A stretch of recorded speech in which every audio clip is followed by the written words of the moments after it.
من الشيطان الرجيم بسم الله الرحمن الرحيم إنما حرم عليكم الميتة والدم ولحم الخنزير وما أهل به لغير الله فمن اضطر غير باغ ولا عاد فلا إثم عليه إن الله غفور رحيم۔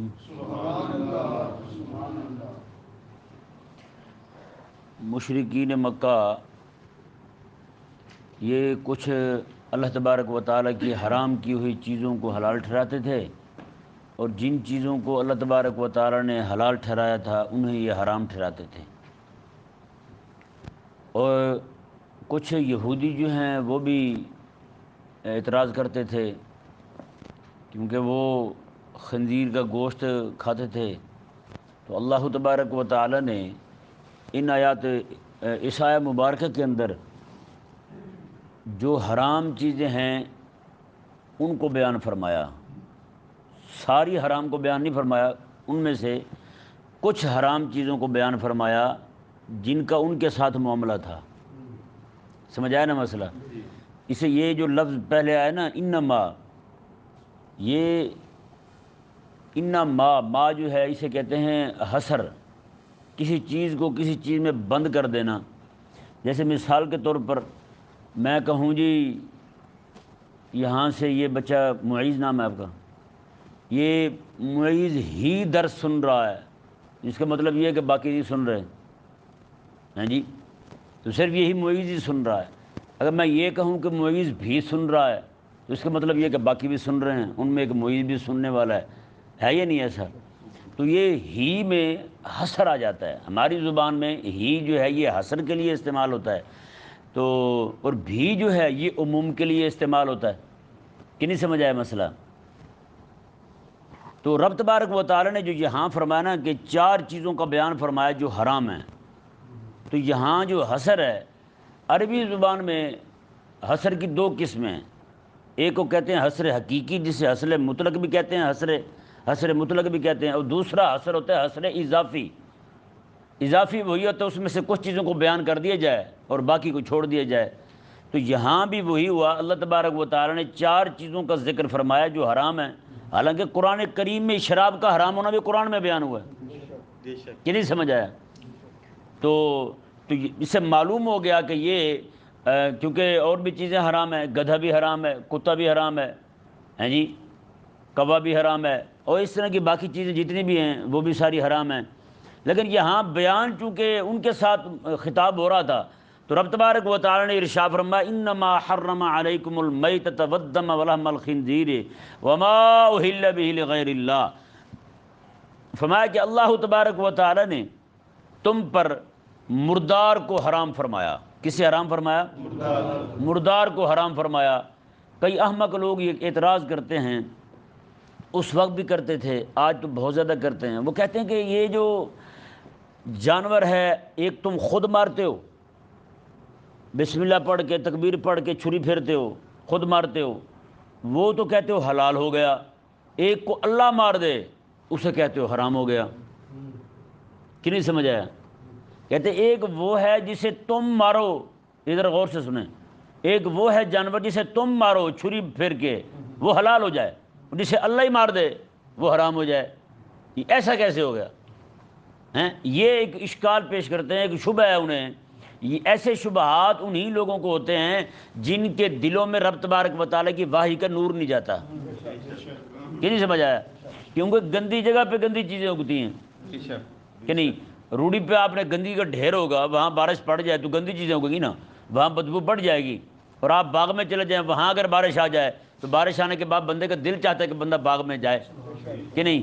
وہاں سے پھول اگیں گے، جو پھول پہلے سے موجود ہوں گے ان کی خوشبو بڑھ جائے گی، درخت جو کھڑے ہوں گے وہ غسل کر چکے ہوں گے وہ لہلہا رہے ہوں گے، ان کا حسن بڑھ جائے گا، ہے یا نہیں؟ تو یہ حال یہی ہوتا ہے، جس طرح بندہ مومن جو ہے نا اس کے دل میں قرآن کا نور اور قرآن کی وحی جو رب تبارک و تعالیٰ کی جو وحی ہے اس کا نور جیسے جیسے اس کے دل میں جاتا جائے گا، اسی طرح کر کے اللہ تبارک و تعالیٰ اس کے اندر مزید توسع پیدا کرتا جائے گا۔ ہیں جی، اور یہی وجہ ہے کہ جو بڑے بڑے بزرگ گزرے ہیں ان کے بارے میں حضرت سلطان بہو رحمہ اللہ ارشاد فرماتے ہیں، میں دل دریا سمندر ڈونگے، میں یہ دل جو ہے نا یہ دریا ہیں اور سمندر سے بھی گہرے ہیں، دل دریا سمندر ڈونگے کون دلاں دیاں جانے ہو، وچے بیڑے وچے جھیڑے وچے ونج مہانے ہو، کہتے ہیں سارا کچھ اسی دل کے اندر ہے، بندہ غور کرنے والا ہو، اتنی وسعت رکھی اللہ تبارک و تعالی نے بندہ مومن کے دل کے اندر۔ تو کافر کا جو دل ہوتا ہے نا وہ گناہوں کی وجہ سے سکڑتا جاتا ہے، وہ سکڑتا جاتا ہے، اور نیکی کی وجہ سے بندہ مومن جو نیکی کرتا ہے، ایمان قبول کرتا ہے، اس کا ایمان جو ہے اور اس کی نیکی جو ہے، نیکی کی محبت جو ہے، رب تبارک و تعالیٰ کی معرفت جو ہے، رب تبارک و تعالیٰ کی محبت جو ہے، عشق الہی جو ہے، اس کے دل کے اندر ویسے ویسے وسعت دیتی جائے گی۔ سبحان اللہ۔ اور جیسے جیسے رب تبارک و تعالیٰ کی محبت آتی جائے گی ویسے ویسے اس کے دل سے رب تبارک و تعالیٰ کے کلام پر، اس کی وحی پر، اس کے انبیاء پر سے اعتراض ہی ختم ہوتا جائے گا، اعتراض ختم ہو جائے گا۔ اعتراض وہیں ہوتا ہے جہاں محبت نہ ہو۔ کہ نہیں سمجھ آیا مسئلہ؟ چھوٹا سا بچہ ہوتا ہے نا وہ پیارا ہوتا ہے، بندے کو بڑی محبت ہوتی ہے، چھوٹا سا بچہ جناب ابے کی داڑھی بھی کھینچ لے تو بچہ ابا خوش ہوتا ہے، منہ چومتا ہے اس کا، واہ واہ واہ ہیں میرا بیٹا۔ وہی چھوٹا سا بچہ جو ہے وہ ابے کو ٹانگ مار دے ابا خوش ہوتا ہے، ابے کے اوپر پیشاب کر دے بچہ خوش ہوتا ہے، محبت ہے نا، کوئی اعتراض نہیں ہے۔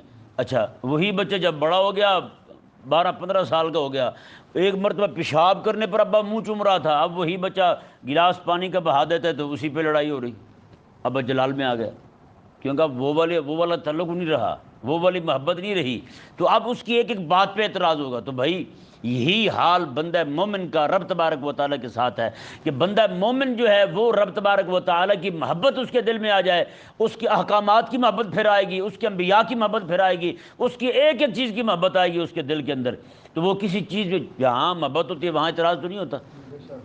کہ نہیں سمجھ آیا مسئلہ؟ کریم آقا علیہ السلام کا فرمان ہے، سیاستہ میں یہ حدیث شریف موجود ہے، آقا علیہ السلام میں کہ تیرا کسی سے محبت کرنا جو ہے نا یہ تجھے گنگا بھی کر دیتا ہے، تجھے بہرا بھی کر دیتا ہے، کیونکہ جہاں محبت ہو جائے نہ وہاں کچھ کسی کا اعتراض سنائی دیتا ہے نہ وہاں کچھ خود اسے دکھائی دیتا ہے یا نہیں؟ یہ موٹی سی مثال ہے، بندے کی شادی ہو کے آئے، بیوی نئی نئی آئے ہیں تو اس کی ماں بھی اعتراض کر رہی ہے، اس کے بھائی بھی اعتراض کر رہے ہیں، سارے اعتراض کر رہے ہیں، ان سب کو عیب نظر آ رہے ہیں، لیکن اس کو تو نظر نہیں آتے ہیں، شوہر کو نظر آتے ہیں، کوئی بھی عیب نظر نہیں آتا، وہ کہتا ہے نہیں، کہتا ہے یہ بہت نیک پاک ہے، اماں تجھے سمجھ نہیں آ رہی، پھر اماں کو بھی غلط کہے گا، ابا کو بھی غلط کہے گا، پھر بہنوں کو بھی غلط کہے گا، پھر بھائیوں کو بھی غلط کہے گا، کیونکہ محبت ہے نا وہاں، جہاں محبت ہو جائے وہاں نہ کچھ کسی کا اعتراض سنائی دیتا ہے نہ اسے کوئی خود عیب دکھائی دیتا ہے۔ آقا علیہ السلام نے بات، اچھا بتائیں بھائی جہاں عیب ہو بھی محبت ہو جائے عیب دکھائی نہیں دیتا کہ نہیں؟ رب تبارک و تعالیٰ کی ذات تو پھر عیب سے پاک ہے ہیں، وہاں ہی جس بندے کو عیب نظر آئے، رب تبارک و تعالیٰ کے احکامات میں جس پاگل کو عیب نظر آئے تو بتائیں اس سے بڑھ کر بے وقوف اور احمق کون ہو سکتا ہے؟ اسی طرح کر کے ان کا ایک بہت بڑا اشکال یہ بھی ہے کہ جس جانور کو تم خود ذبح کرتے ہو وہ تو کہتے ہو حلال ہے، اور جسے اللہ مار دے اسے کہتے ہو حرام ہے، یہ کیا ہوا جی؟ تو یہ ہم چونکہ اہل اسلام ہے، مومن ہے، کلمہ پڑھا ہم نے رسول اللہ علیہ السلام کا، ہمارے لیے اتنا بہت ہے کہ ہمارے رب نے فرمایا ہے، ٹھیک ہے نا؟ باقی رہی بات کہ بڑے بڑے حکماء، یہ اب کی یہ سائنسدانوں کی بات نہیں کر رہا ہوں، انہوں نے بھی تحقیق کی ہے، ان سے پہلے جو بڑے بڑے حکماء گزرے ہیں انہوں نے تحقیق کی ہے، انہوں نے کہا کہ ذبح کے وقت جانور کے جسم میں اس کے خون میں ایسا زہریلا خون ہوتا ہے وہ کھانے سے بندہ بیمار ہو جاتا ہے، اور بیمار ہو تو اس کا مرض بڑھ جاتا ہے، کہتے ہیں وہ ذبح کرنے سے اس کا خون جو ہے وہ بہہ جاتا ہے، فرمایا کہ اس لیے رب تبارک و تعالیٰ نے حکم دیا، کیونکہ رب تبارک و تعالیٰ سب سے بڑا حکیم ہے، رب تعالیٰ سب سے بڑا حکیم ہے، تو رب تبارک و تعالیٰ نے ارشاد فرمایا کہ تم اس جانور کو میرا نام لے کے ذبح کرو، جو فاسد خون ہوگا نکل جائے گا، جو رہ جائے گا وہ میرے نام کی برکت سے تمہارے لیے نقصان دہ نہیں ہوگا۔ بتائیں بھائی اب بھی کسی احمق اور پاگل کو سمجھ نہ آئے اور وہ کھڑا ہو کے ایسی باتیں کرے۔ میں یہاں پہ نا ایک بات کرتا ہوتا ہوں، یہ جو بڑے لوگ بیٹھے نا جلدی سمجھ جانا، بات کو پکڑ جانا، ٹھیک ہے نا؟ میں پردے میں بات کروں گا۔ کراچی کے اندر ایک عورت تھی، ایسی لبرل قسم کی بے دین تھی، اس نے وہاں پہ چیلنج کر دیا، اخبارات میں باقاعدہ یہ چھپا تھا کہ جس جانور کو رب مارے اسے تم کہتے ہو حرام ہے، جسے تم مارتے ہو اسے کہتے ہو حلال ہے۔ تو وہ ایک یہاں لاہور کے ایک عالم تھے بہت بڑے، مولانا عمر اشروی رحمۃ اللہ علیہ، داتا صاحب رحمہ اللہ کی مسجد شریف میں وہ بڑا عرصہ تک 15-16 سال تک خطیب رہے ہیں، وہ بہت بڑے عالم تھے۔ حضرت میاں شیر محمد رحمۃ اللہ کے مرید تھے، میاں شیر ربانی رحمہ اللہ کے مرید تھے، ان کے بیعت تھے۔ تو وہ حضرت جو تھے نا عمر اشروی رحمہ اللہ، جب دیکھے نا بڑے بڑے مولوی گئے، لاجواب ہو گئے، بڑے بڑے بندے گئے، دانا لوگ بھی گئے، جٹ جفا پانے والے بھی لوگ گئے، وہ بھی سارے ناکام رہے اس عورت کو، یعنی کہ اس کی فکری جو یلغار تھی اس کو روک نہ سکے۔ انہوں نے کہا کہ میں جاتا ہوں، یہ یہاں سے وہاں گئے، وہاں جا کے انہوں نے کہا کہ ہاں جی بتاؤ کیا معاملہ ہے۔ اس نے کہا کہ ایک جو ہے نا وہ جانور مارے اللہ، وہ تم کہو کہ حرام ہے، ایک جانور تم مارو، تم کہو کہ وہ حلال ہے، یہ ہماری سمجھ میں نہیں آتا، یہ ذرا سمجھاؤ۔ انہوں نے کہا دیکھو بات سنو، ایک نلکا لگا ہوا ہے قدرت کی طرف سے اور وہ میرے ساتھ لگا ہوا ہے، ایک نلکا لگا ہوا ہے یہ زمین پر، وہ تمہارا لگا ہوا ہے، یہ لگ کے آیا ہے ہمیں، یہ بندے کا لگا ہوا نہیں ہے۔ تو اب بتاؤ کس نلکے سے پانی پینا چاہیے؟ سمجھ پڑی یہ بات؟ پکڑ لیے نا آپ نے بات کو کہ کس نلکے سے پانی پینا چاہیے؟ اس نے کہا وہ بہت یعنی کھسیانی ہونے لگی، پیچھے پاؤں کرنے لگی۔ انہوں نے کہا نہیں میں اس طرح کرتا ہوں، وہی نلکا تیرے منہ سے لگاتا ہوں۔ ان کا پی پانی تو اس نلکے کا پانی نہ پیا کر، یہ پانی حرام ہے کیونکہ بندوں کا لگایا ہوا ہے، میں تجھے پھر وہ نلکا دکھاتا ہوں، طبیعت صاف ہو جائے۔ لیں جی، اسی دن اس مائی کا اعتراض ہی ختم ہو گیا، دوبارہ اس نے کوئی بکواس نہیں کی۔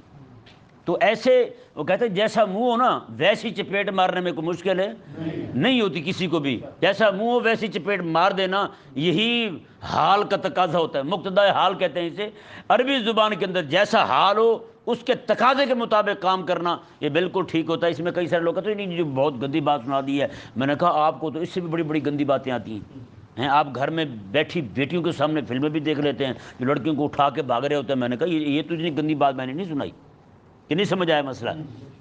دیکھیں جی، یہ کریم آقا صلی اللہ علیہ وسلم کے پاس ایک بندہ آیا، کہنے لگا جی مجھے زنا کی اجازت دے دیں، میں زنا کرنا چاہتا ہوں۔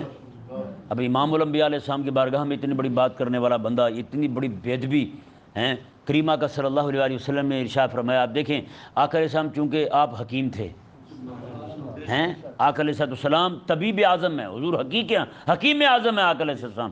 آقا علیہ السلام نے ارشاد فرمایا کہ یہی کوئی بندہ اجازت مانگے تجھ سے تیری ماں کے ساتھ زنا کرنے کی اجازت دے گا؟ اس نے کہا جی نہیں۔ میں تیری بہن کے ساتھ؟ اس نے کہا نہیں جی بالکل۔ میں تیری بیٹی کے ساتھ؟ اس نے کہا نہیں۔ میں تیری بیوی کے ساتھ؟ اس نے کہا نہیں۔ آقا علیہ السلام نے فرمایا پھر جن کے ساتھ تو زنا کی اجازت مانگ رہا ہے وہ بھی تو مسلمان ہے، وہ بھی تو تیری مائیں بہنیں بیٹیاں لگتی ہیں۔ مسلمان جو ہے نا وہ صرف اپنے گھر کی عورتوں کی عزت کا محافظ نہیں ہوتا، مسلمان ہر مسلمان ماں بہن بیٹی کی عزت کا محافظ ہوتا ہے۔ کتنی بڑی بات فرمائی حضور نے۔ اب یہی بات کسی کو کہہ سکتے ہیں آقا علیہ السلام ویسے ہی، لیکن جب حال ایسا بنا، آقا علیہ السلام نے دیکھا کہ اس کے علاوہ کسی اور بات سے نہیں سمجھنے والا، تو آقا علیہ السلام نے پھر وہی بات ارشاد فرمائی۔ سمجھایا نا مسئلہ؟ دیکھیں جی رب تبارک و تعالیٰ نے ارشاد فرمایا۔ اب میتا کیا ہے جی؟ میتا جی وہ جانور جو رب تبارک و تعالیٰ نے ایک شریعہ مبارکہ میں جو طریقہ ذکر فرمایا، ہمیں عطا فرمایا ذبح کرنے کا، یعنی کہ شرعی ذبح نہ پایا جائے اور جانور مر جائے تو اسے کہتے ہیں میتا۔ اسے کیا کہتے ہیں؟ میتا۔ یہ میں نے شرعی ذبح کا لفظ اس لیے بولا کیونکہ دو چیزیں ایسی ہیں آقا علیہ السلام نے احلت لنا المیتتان، اللہ تعالیٰ نے دو مردار ہمارے لیے حلال کیے ہیں۔ جیسے مچھلی ہے، مچھلی کو ہم ذبح تو نہیں کرتے لیکن حلال ہے یا نہیں؟ اسی طرح کر کے ٹڈی ہے جسے عربی زبان میں جراد کہتے ہیں، ٹڈی، یہ عربوں میں بہت زیادہ ہوتی ہے۔ یہ ابھی پچھلی سیزن میں جب آئی تھی نا بہت زیادہ، وہاں لوگ بھون کے کھا رہے تھے، تو مجھے آ کے ایک بندہ پوچھنے کا، کہنے لگا ان پاگلوں کو کیا ہو گیا، یہ ٹڈیاں پکڑ پکڑ کے کھا رہے ہیں۔ میں نے کہا پاگل آپ ہیں وہ نہیں ہیں۔ کہتے جی وہ کیسے؟ میں نے کہا خدا کے بندے رب تبارک و تعالیٰ نے یہ حلال کیے ہیں، اب وہ بھی بغیر ذبح کے اسے کھانا حلال ہے۔ ہوتا یہ کہ مچھلی ہوتی ہے نا، مچھلی یہ دریا میں یہ جہاں کہیں بھی ہو، تالاب میں جہاں بھی ہو، تو اس کے انڈے وہاں ہوتے ہیں، وہیں پہ پانی پڑتا رہے جی، وہ پانی وہاں کھڑا رہے، انڈے پھوٹ جائیں ٹوٹ جائیں ان میں سے بچے نکل آئیں تو وہ مچھلیاں بنتی ہیں۔ انڈے وہیں پڑے ہوں، پانی خشک ہو جائے تو وہی پانی کی ٹڈی بنتی ہے، وہی بچے انڈے کی ٹڈی بنتی ہے، پانی خشک ہو جائے، دھوپ کے ساتھ وہ انڈے پک جائیں تو پھر وہ اس میں سے وہ پرندہ بن کے نکل جاتا ہے، وہ ہوا میں اڑنے والا ہوتا ہے، اسے ٹڈی کہتے ہیں، عربی میں جراد کہتے ہیں اسے، وہی ایسے سمجھے وہ مچھلی ہی ہے، ٹھیک ہے نا۔ یہ اللہ تبارک و تعالیٰ کی قدرت ہے، رب تبارک و تعالیٰ نے جسے مچھلی بنانا ہے، جسے ٹڈی بنانا ہے، ٹھیک ہے نا جی۔ تو وہ بھی حلال ہے، یعنی اسے بھی پکڑ کے ایسے گردن میں روڑ کے اس کو کھا سکتے ہیں، یہ ایسے مر جائے تو آپ اسے کھا سکتے ہیں آپ پکڑ کے، ٹھیک ہے نا جی۔ رب تبارک و تعالیٰ نے ارشاد فرمایا جی، ایک تو یہ ہو گیا، اب ذبح جو ہے وہ اس کی پھر دو قسمیں بنتی ہیں بھائی، یہ مسئلہ غور کے ساتھ سننے والا ہے۔ ذبح کی دو قسمیں، ایک ہے ذبح اختیاری، ایک ہے ذبح اضطراری۔ ذبح اختیاری تو وہی ہے کہ جانور آپ کے ہاتھ میں ہے، چھری بھی آپ کے ہاتھ میں ہے، تو آپ اسے ذبح کریں گے تو ذبح کرتے وقت اس کی رگوں کا کاٹنا یہ ضروری ہے، یہ ذبح اختیاری میں ہے کہ رگیں کاٹنی ہے، کتنی کاٹنی ہے، ساری تعداد بھی بیان کر دی گئی، اور کہاں تک کاٹنی ہے، کہاں سے کاٹنی ہے یہ بھی بیان کر دیا گیا، اسے ذبح اختیاری کہتے ہیں۔ اور ذبح اضطراری کیا ہے؟ یہ تیر کے ساتھ، شکار کے ذریعے، وہ چاہے کتے کے ساتھ ہو، چاہے پھر وہ باز کے ساتھ، شکرہ باز جو ہوتا ہے اس کے ساتھ شکار ہو، تو ان صورتوں کے اندر بندہ تکبیر پڑھ کے، بسم اللہ اللہ اکبر پڑھ کے کتے کو چھوڑ دے، بسم اللہ اللہ اکبر پڑھ کے باز کو چھوڑ دے، بسم اللہ اللہ اکبر پڑھ کے تیر چلا دے، وہ تیر اس کے جانور کے کہیں بھی لگ جائے، اس پرندے کے کہیں بھی لگ جائے اور اس سے خون اس کا بہہ جائے، تو ایسی صورت کے اندر وہ جانور، وہ پرندہ وہی مر جائے، تیر لگنے سے، کتے کے زخمی کرنے سے، خون کے بہہ جانے سے وہ جانور وہی مر جائے، تو ایسی وہ کہیں سے بھی کاٹ لے اسے، تو ایسی صورت کے اندر اس کا، اگر آپ کے پاس جانور زندہ حالت میں سانس لیتا ہوا پہنچ گیا تو آپ پر لازم ہے کہ اسے چھری پھیر کے ذبح کر لیں۔ اگر وہ راستے میں ہی مر گیا یا وہی مر گیا جانور تو اس نے کہیں سے بھی کاٹا تھا وہ حلال ہو گیا۔ سمجھ آیا مسئلہ؟ کئی سارے بیچارے شکار کرنے جاتے ہیں، وہ جناب جانور کو تیر مار دیتے ہیں، تو بعد میں وہ اگر وہی مر جائے، ذبح نہ کر سکیں تو کہتے ہیں یہ تو حرام ہو گیا۔ بھائی نہیں، حرام نہیں ہوتا، کہ نہیں سمجھ آیا مسئلہ؟ وہ حرام نہیں ہوتا۔ اگر جانور، یہ اسے کہتے ہیں ذبح اضطراری، کیا کہتے ہیں؟ یہ لفظ بولے نا کچھ نہیں ہوتا انشاءاللہ۔ ذبح اضطراری، آپ نے کتے کو چھوڑا، اب مزے کی بات دیکھیں، کتا جو وہ ناپاک ہے یا نہیں؟ یہاں پہ بڑی مزیدار بات ہے، اور فرمایا کہ حدیث شریف میں الفاظ ہیں الکلب المعلم، سکھایا ہوا کتا، علم والا کتا ہے۔ اور علم والے کی کتے کی پہچان کیا ہے؟ اس کی پہچان یہ ہے کہ وہ شکار کرے نا، وہ خود نہ کھانا شروع کر دے۔ اگر خود کھانا شروع کر دیا تو اس نے آپ کے لیے شکار نہیں کیا، پھر حرام ہوگا، وہ حلال نہیں ہوگا۔ وہ شکار کرے اور لے کے سیدھا آپ کے سامنے آ کے رکھ دے، اس میں سے کھائے نہ، جیسے اس نے منہ مارا تھا ویسے پکڑے آپ کے سامنے آ کے رکھ دے، تو یہ شکاری کتا ہے، یہ علم والا کتا ہے۔ کون سا کتا ہے؟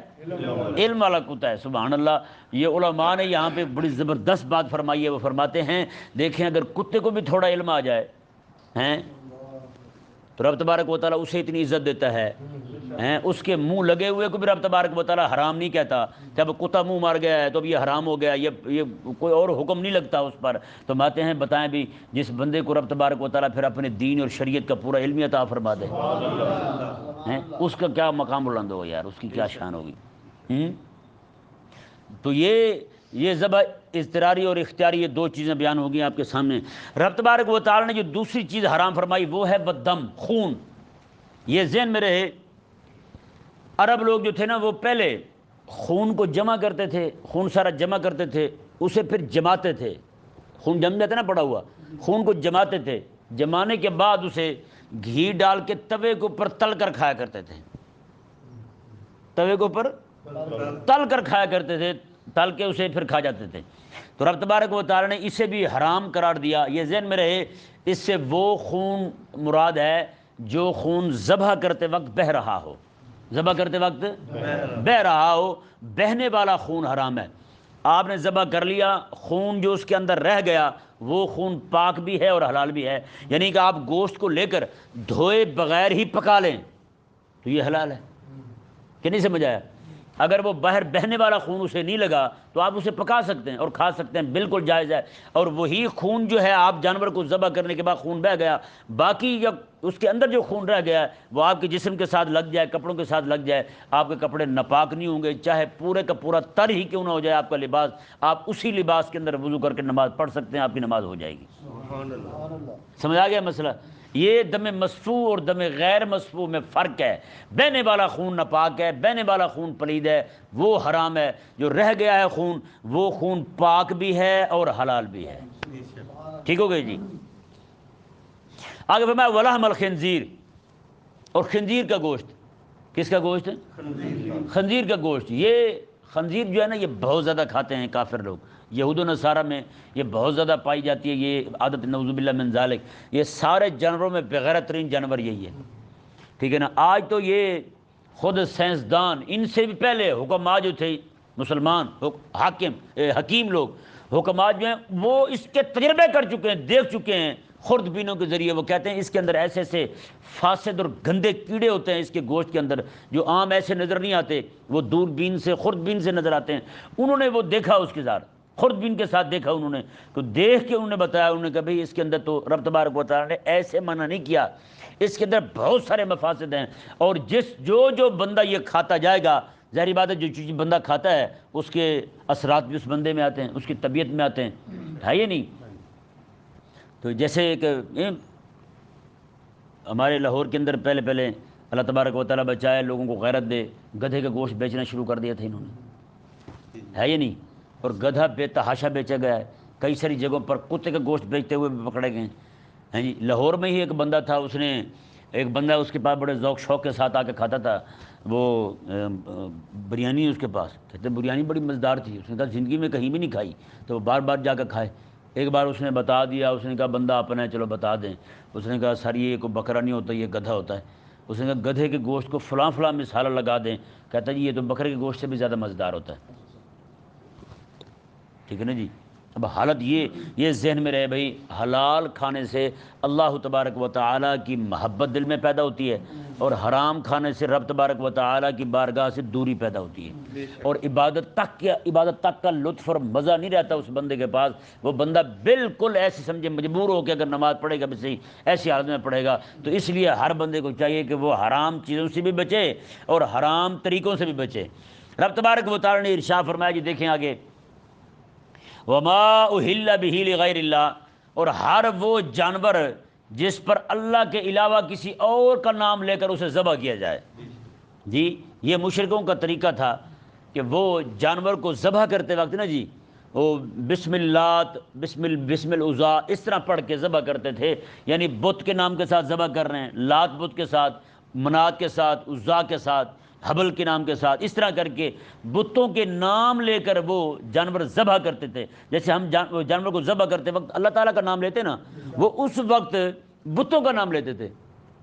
اب اس آیت مبارکہ کے دو مفہوم ہیں، ایک تو یہ ہے کہ جانور کو ذبح کرنا اور اس وقت غیر اللہ کا نام لینا، وہ جانور بالاتفاق حرام ہے، بالاتفاق حرام ہے، پوری امت اس جانور کو حرام کہتی ہے، کوئی ایک بندہ بھی اسے حلال نہیں کہتا۔ اب دوسری بات یہ ہے کہ کسی جانور کو بزرگوں کے نام لگا دیا جائے کہ یہ فلاں بزرگ کے نام پر ہے، یا کسی جانور کو بت کے نام پر کر دیا جائے کہ یہ فلاں بت کے نام پر دیں گے جانور، جیسے ہندو کرتے ہیں، مشرک پہلے بھی کرتے تھے، آج بھی جہاں مشرک پائے جاتے ہیں اپنے بتوں کے نام پر جانور چھوڑتے ہیں۔ تو آیا کہ وہ جانور، اس جانور کو جس کو بت کے نام لگا دیا گیا، یا کسی بھی اللہ کے علاوہ کسی کے نام لگا دی، کسی بزرگ کے نام لگا دیا گیا کہ فلاں بزرگ کے نام کا جانور ہے جی، تو اب اس جانور کو حلال کہیں گے اگر اس کو بسم اللہ پڑھ کر، بسم اللہ کو پڑھ کے ذبح کر دیں، وہ حلال ہے یا حرام ہے؟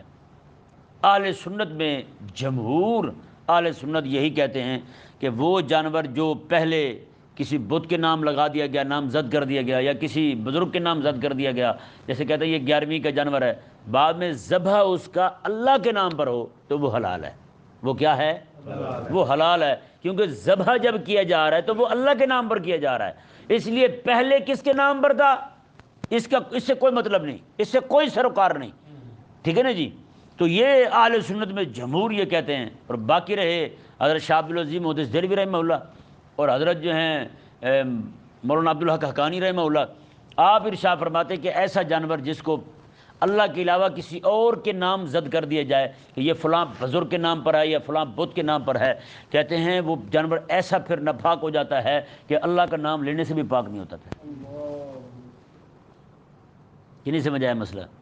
تو اس لیے باقی جو جمہور علماء ہیں وہ یہی کہتے ہیں کہ جانور کو بزرگ کے نام پر رکھا کہ یہ 11ویں کے نام پر دیں گے، یا ایسے اللہ تبارک و تعالیٰ کے کسی ولی کے نام پر رکھا یہ فلاں بزرگ کے نام پر ہے، تو بعد میں بسم اللہ شریف پڑھ کر ذبح کر دی جائے تو اسے کوئی مسئلہ نہیں۔ وہ بلکہ اہل سنت کے نزدیک یہ کہنے سے بھی کوئی مسئلہ نہیں ہوتا، جمہور اہل سنت کے نزدیک کہ یہ بزرگ کے نام پر جانور ہے، مطلب اس کا یہی ہوتا ہے بزرگ کے نام کا کہ اصحال ثواب ان بزرگوں کو کریں گے، ذبح اللہ کے نام پر کریں گے۔ اور یہ جو لوگ ہیں یہ بھی اس لیے کہتے ہیں کہ جانور جو ہے نا، جانور جان والا، اس کی جان نکل رہی ہے، کوئی چھوٹی بات نہیں، جان نکل رہی ہے، کوئی چھوٹی بات نہیں، اور جان دی رب نے ہے، تو کسی اور کے لیے کیوں نکلے ہیں؟ جان ہے نا، تو جان رب کے نام پر نکلے نا، کسی اور کے نام پر کیوں نکلے؟ تو اس لیے وہ کہتے ہیں کہ جان دی ہی رب نے ہے، پیدا بھی رب نے کی ہے، اسے نکلنا بھی رب کے نام پہ چاہیے۔ سمجھا گیا مسئلہ؟ آگے دیکھیں جی، رب تبارک و تعالی نے ارشاد فرمایا وَفَمَنِ اضْطُرَّ غَيْرَ بَاغٍ وَلَا عَادٍ فَلَا إِثْمَ عَلَيْهِ۔ میں جو بندہ مجبور کر دیا جائے، مجبوری کی 3 صورتیں بنتی ہیں ابتدائی طور پر۔ سب سے پہلی صورت یہ ہے کہ بندہ قحط سالی ہو جائے، کچھ مل ہی نہیں رہا ہو، تو اس کے لیے حرام کھانے کی اجازت ہے، اس کے لیے حرام کھانے کی اجازت ہے۔ یا پھر بندہ ایسا ہے کہ جناب وہ مجبور کر دیا گیا، کسی نے پستول رکھ دیا اس کی گردن پر اور اس کے سینے پر پستول رکھ دیا گیا، اس نے کہا کہ یہ کتے کا گوشت پڑا ہے یا کوئی بھی چیز حرام چیز ہے، مردار جانور ہے، یہ کھاؤ گے تو چھوڑوں گا ورنہ مار دوں گا گولی، یہ بھی مجبور کر دیا گیا بندہ۔ ایسی صورت میں بھی اس کو استعمال کی اجازت ہے، اور یہ اتنی دیر اتنا کھائے گا جتنا اس نے مجبور کیا ہے، یہ نہیں کہ بعد میں اس کو لت پڑ جائے بعد میں کھاتا رہے ہیں، یا پھر جتنا اس نے مجبور کیا تھا وہ کھا کے یہ بعد میں بھی کھاتا رہا، نہیں، یہ نہیں۔ تیسری صورت جو ہے وہ یہ ہے کہ کوئی بندہ بیمار ہو گیا اور اسے متدین حکیم، دیندار مذہبی حکیم اور مذہب کے ساتھ محبت رکھنے والا، تعلق رکھنے والا ڈاکٹر یہ کہے کہ اس کے علاوہ تمہارے لیے کوئی علاج نہیں ہے، تو اب تمہارے لیے یہ حلال ہے۔ جیسے خون لگاتے ہیں نا، یہ خون بھی تو حرام ہے، خون جسم سے نکل گیا تو وہ حرام ہو گیا، وہ پلید ہو گیا، کیا ہے؟ پلید ہے، تو وہ حرام بھی ہے پلید بھی ہے، تو اب بندے کو لگانا حرام میں شفا نہیں، یہ بھی تو آقا علیہ السلام کا فرمان ہے، تو اب یہاں لگایا جا رہا ہے، کیونکہ اب متدین حکیم نے کہہ دیا ہے کہ اگر آپ یہ خون نہیں لگائیں گے تو آپ کی جان جانے کا خطرہ ہے جی۔ تو اس لیے یہاں بھی اضطرار کی صورت پائی جا رہی ہے، تو اس لیے علماء نے اجازت دی کہ انتقال خون کی، کہ مریض کو خون لگایا جا سکتا ہے اسے، جیسے مریض بندہ ہو جائے حکیم کے کہنے پر اسے حرام چیز سے بھی اس کا علاج کیا جا سکتا ہے، پلید چیز کے ساتھ بھی اس کا علاج کیا جا سکتا ہے، ایسی ہی صورتحال وہاں بھی ہوگی جہاں پہ بچے ذرا غور کے ساتھ بیٹھیں، اس طرح نہ بیٹھیں، بچے شابہ میرے پتر ذرا توجہ کے ساتھ بیٹھیں، اس طرح نہ بیٹھیں کہ جیسے بالکل آپ پریشان ہو کے بیٹھیں، نہیں، خوش ہو کے سنیں گے تو آپ کو بات صحیح سمجھ آئے گی، یہ باتیں آپ کے لیے ضروری ہیں بچے، ٹھیک ہے؟ اچھا، تو یہ رب تبارک و تعالی نے 2 شرطوں کے ساتھ اس کی اجازت دی، حرام کے استعمال کی 2 شرطوں کے ساتھ اجازت دی رب تبارک و تعالی نے۔ سب سے پہلے یہ کہ باغی نہ ہو، اور آگے فرمایا ولا عادن، اور عادی نہ ہو، ہیں بطور لذت کے کھانا، اسے کہتے ہیں باغی، مزہ لے کے کھانے والا بندہ اسے باغی کہتے ہیں، کہ نہیں سمجھ آیا؟ اور عادن، عادی نہ ہو، یعنی عادت نہ ہو اسے کھانے کی۔ ظاہری بات ہے دونوں صورتوں میں، ایک تو باغی ہے مزہ لے کے کھانے والا ہے، دوسرا عادی ہے اسے مزہ بھی نہیں رہا، مزہ بھی نہیں آ رہا، ویسے عادت پڑ گئی ہے یہ نہیں؟ جیسے کئی بندے سگریٹ پی رہے ہوتے ہیں یا حقہ پی رہے ہوتے ہیں، بیچاروں کو کیا مزہ آتا ہوگا یہ بتائیں، دھوئیں کا کوئی مزہ آتا ہے؟ عادت ہو گئی ہے۔ اس طرح کر کے اور بھی بہت ساری چیزیں جن کا کوئی مزہ نہیں ہے، ایسے ہی جناب لگے ہوئے، عادت پڑ گئی ہے انہیں۔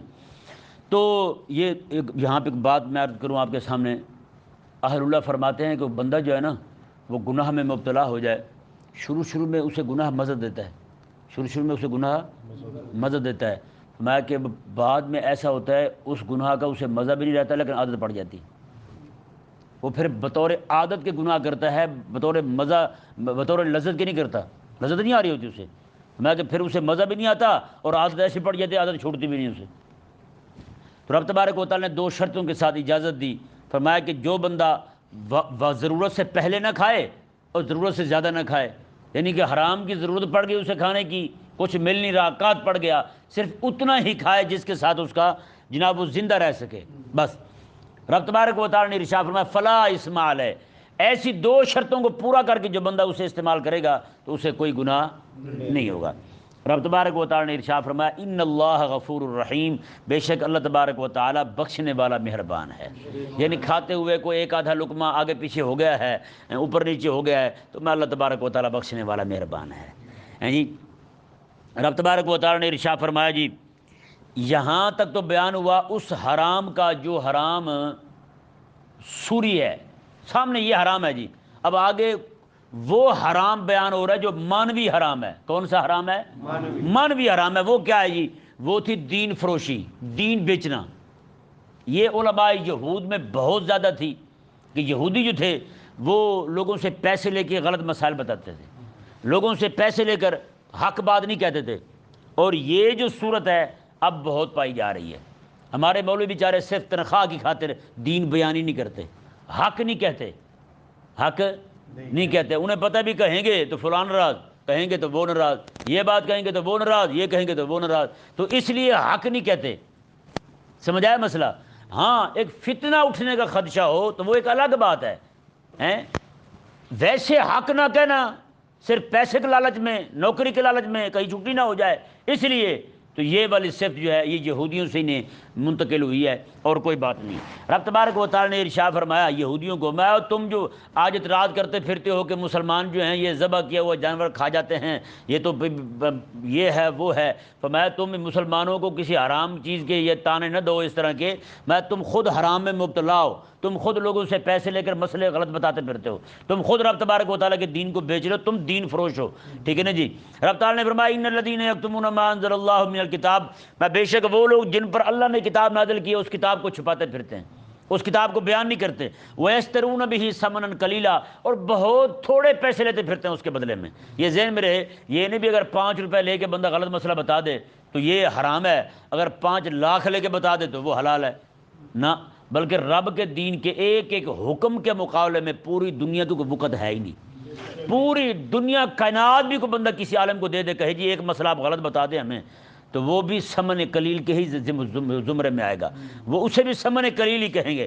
رب تبارک و تعالیٰ نے ارشاد فرمایا جی دیکھیں اولئک ما یاکلون فی بطونہم الا النار، میں جو لوگ غلط مسئلے بتا کے نوکریوں کی خاطر غلط دین صحیح نہیں بتاتے، نوکری بچانے کے لیے، تنخواہ بچانے کے لیے دین حق کو صحیح طور پر بیان نہیں کرتے، رب تعالیٰ نے فرمایا یہ لوگ جو ہیں اپنے پیٹوں میں جہنم کی آگ بھر رہے ہیں، یہ جہنم کی آگ کھا رہے ہیں۔ اور آگے فرمایا ولا یکلمہم اللہ ولا یوم القیامۃ ولا یزکیہم، اللہ تعالیٰ ان کے ساتھ کلام نہیں فرمائے گا قیامت والے دن۔ یہ ذہن میں رہے، کلام یا تو رب تبارک و تعالیٰ، دیکھیں بندہ جو کہے نا بیٹے کو میں نہیں بولتا تیرے ساتھ، یہ کہنے کے بعد میں کہے تو بڑا بدتمیز ہے، تو بڑا بے شرم ہے، تو بتائیں یہ جو الفاظ بعد میں ابا بول رہا ہے یہ کوئی کلام ہے اس کے ساتھ؟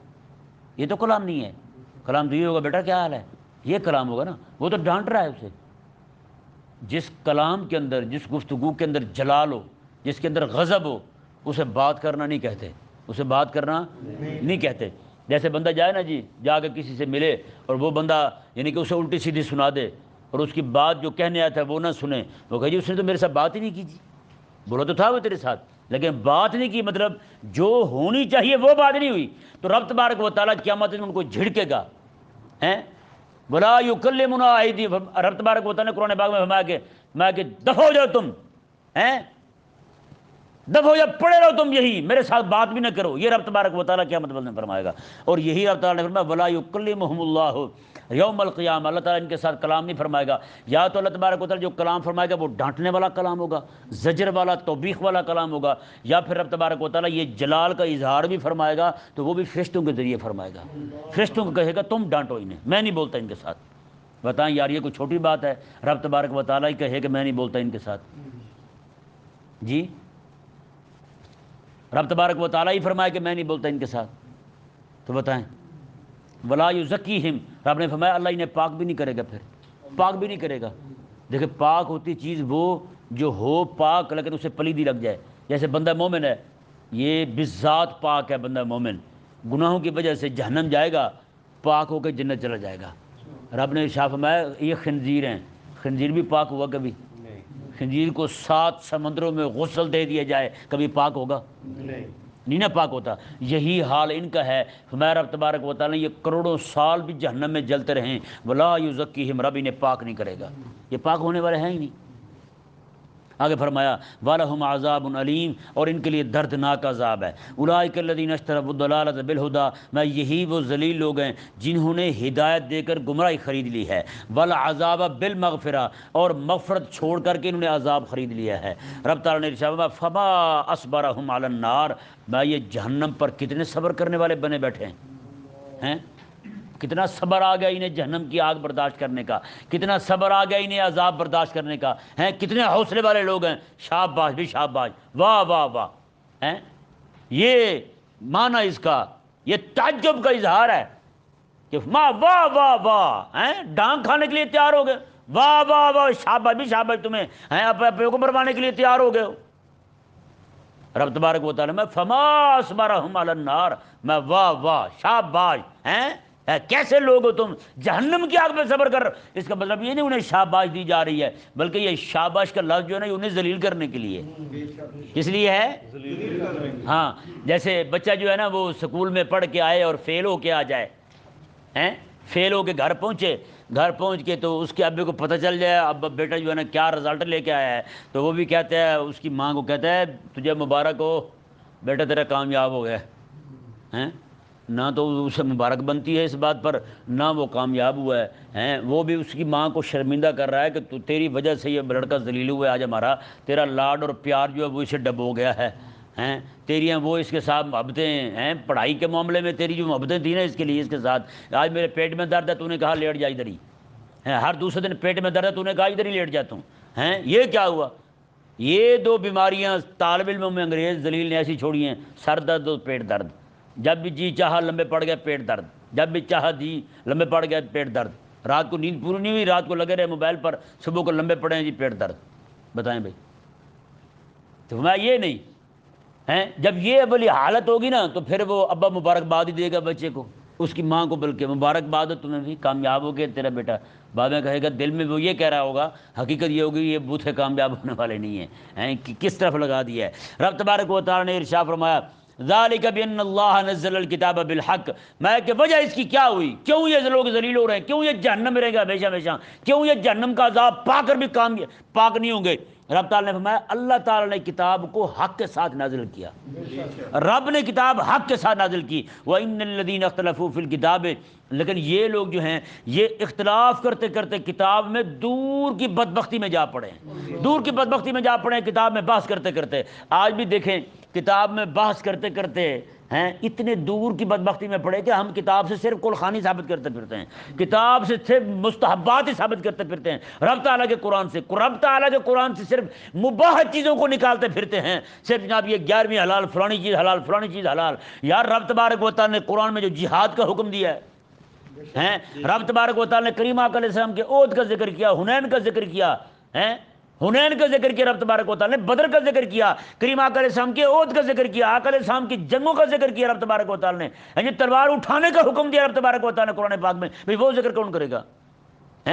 تو بتائیں بھی یہ دور کی گمراہی میں پڑھے یا نہیں پڑھے؟ رب تبارک و تعالیٰ نے قرآن اس لیے نازل کیا تو تم یہی چیزیں نکالتے پھرتے قرآن سے۔ آج جو پورے قرآن کو صرف تعویذ کی کتاب جانتا ہے، بتائیں دور کی گمراہی میں پڑھا ہی نہیں پڑھا؟ لفی شقاق بعید، دور کی بدبختی میں جا پڑا، یعنی وہ بہت دور چلا گیا، وہ اب پیچھے آنے والا نہیں ہے۔ جیسے کہتے ہیں نا کسی کے بارے میں وہ بات سن لی نہ کسی کی تو بیٹھا پاس ہی ہے، تو ماں کہہ رہی ہے اس کے ابے کو یہ بہت دور چلا گیا ہے، اب ہمارے ہاتھ نہیں آئے گا، وہ تو ہاتھ میں بیٹھا ہوا ادھر ہے، مطلب یہ کہ اب وہ ماننے والا نہیں ہے۔ تو رب تبارک و تعالیٰ کی مار جس میں پڑتی ہے نا وہ پھر لوگ اسی طرح کے مسائل ہی نکالتے ہیں، اسی طرح کی چیزیں اخذ کرتے ہیں کتاب سے، کتاب میں بحث کرنے لگے، کیسی بات ایسے مسائل اخذ کرنے لگے جن کی شریعت مبارکہ کے اندر کوئی حاجت ہی نہیں تھی۔ پوری کتاب کو کئی بے دینوں نے سائنس کی کتاب بنا دی ہے، پورے قرآن کو، وہ کہتے ہیں پورا سائنس ہی سائنس ہے، اور کئیوں نے اس کو تویزوں کی کتاب بنا لی ہے، کئیوں نے اس کو پوری کتاب قرآن کو دم پھونک کتاب بنا لی ہے۔ رب تبارک و تعالی ہم سب کو سمجھنے کی توفیق عطا فرمائے۔